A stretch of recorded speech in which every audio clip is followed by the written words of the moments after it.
Hey guys, today at Alloy Precision we have a very swanky RS Focus.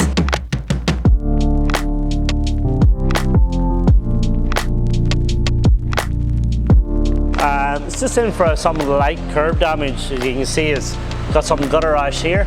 This is quite minor. This should pretty much all just sand out. And then we'll just reshape it into its original condition. Get some primer on it today, let it sit overnight, and then tomorrow we'll paint it, and then obviously get it balanced and back on the car. Possibly a wheel alignment too, but certainly balanced. So yeah, come join us and check out the before and after photos. This one will be looking absolutely 100% the time we're finished at it.